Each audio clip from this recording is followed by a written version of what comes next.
Hey everybody, welcome to Obscurities in Miniature, and it is time once more for our weekly painting progress. So, this week, kind of a cool little milestone, we managed to get over 6,000 subscribers. That's nuts.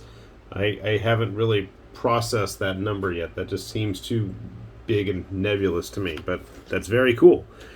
Anyway, I got a Warforged Barbarian done from WizKid's Deep Cuts line. He's very utilitarian, I guess. Very drab, very basic, very functional, but that's what I was aiming for. I'm not going to win any awards, nor do I intend to, but I do want to get as much of this stuff painted as I can. Went ahead and was goofing around with a Frostgrave Mercenary. Not sure what that skin color is with him, but I think it works okay. It's from the, Mercenary box. Sniper dude. We got the last of the Bone Boys finished up, and he is happy to be here. So I broke the contact points on his base because I wasn't paying attention and didn't realize what was what. That was fun, but I just went ahead and glued everything on, so I don't think it'll make a huge difference in the end. I've got like those strings of stuff from spraying him today. I'm happy they're done. I'm debating which set to do next. Should I do the Caradon Overlord Sky Dwarves? I started them. Or the Fish Elves. I think those are the only two warbands at the moment that I have that are not finished. Alright, here is an older Legends of Signum model. This guy is hand sculpted for sure. I have no idea what his name was now, and it looks like I missed a little spot there. And I tried to paint him up like a winged Hussar, but I don't know if I did the best job. But he's a big orc. That's a like 50 millimeter base, I think. Let's double check. I'm pretty sure it's a 50. Yeah. I don't remember what base size he's supposed to have, but I figured he's so massive that, I mean, just looking at, he's going to overhang that 40 millimeter base. Sure, he'd fit, but there'd be absolutely no room around it. So we went ahead and just stuck him on a 50. I think it works. A lot of their models tend to be on larger bases anyways. Like, I've got Kumiko here. I mean, they're just big models. So, she's on the same size. Because they're the same base. They're both Reaper bases. So yeah, people were asking for more Legends of Signum stuff. That's something I'm always in the mood to do. In fact, actually, I got some of their printed models the other day. So hopefully I can put a video on that up soon. It might be fun to see. I was kind of impressed with that. Alright, moving on. We got the Dragonborn Bard from Bite the Bullet finished up. And he's very busy. I also upscaled him a tiny little bit, maybe like 20%. I just thought he wasn't enough at regular human size. He needed to be bigger and bulkier, especially with that axe that he's slinging there. I probably need to go back and touch up those horns, if that's what they are. I'm assuming they are. There's just stuff all over him. He was very busy. I actually kind of painted him up like my salamanders from Mantic. And I did a terrible job removing the supports underneath there. But, how many people besides me are now... Well, obviously everybody's going to look underneath it. But besides me, I don't think most people are going to spend much time poking their noses underneath the models to see what's going on there. Unless it's a Mirce model, and then absolutely you probably should. So you can see here, yeah. Using this as a typical human scale model. I want Big Dragonborn. Speaking of Big Dragonborn, they just put out their seasonal release on Bite the Bullet's Patreon, and it was like a evil Dragonborn samurai.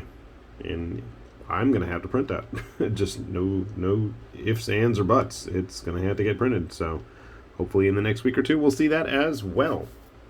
And finally, something that I've been meaning to get painted, and actually somewhat related tangentially to Bite the Bullet, is this crazy thing. This is originally from Dragon Trapper's Lodge. And I want to say it was actually sculpted by the artist that runs Bite the Bullet. Pretty sure. But yeah, this thing, once upon a time, this was the biggest model that I had ever printed, and I did a poor job. There's all kinds of horrible, look, like you can see the thickness of this sword is like all gross and terrible, and I broke it in God knows how many different spots. And I thought I fixed that. Oh, good. It was like just a piece of dirt or something, I guess, blew on it. I don't know how many times I tried to fix this guy's paint job. But I wanted to at least get it done. And I did. You can see there's like these horrible print lines somewhere on the back of it. It's finished at least. Very Miyazaki-ish. Especially with the Torii gate on the back of it. I was going to originally do his face up all Kaonash style from Spirited Away, but we ended up just drawing lines on it because I did such a poor job printing it that I couldn't really discern the textures of the mask. So yeah, I went and rolled with it. But still, very unique looking model. So that's from Dragon Trapper's Lodge. Hopefully, if you guys are keen to print one for yourself, you do a nicer job than me. Honestly, like I said, this is probably one of the earlier models, one of the first quote-unquote big ones that I ever printed. But then I've got, like, you know, stuff like this dude from Comet Lord. I've got a lot of big Comet Lord stuff on the table. I must have been filming something with Comet Lord this week. I don't even remember. There's always something getting filmed. I don't even know.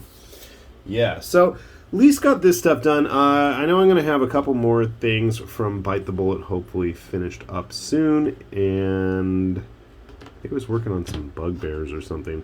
I know Sparkle Trout is chugging away on his Dynamotrax or whatever the giant Iron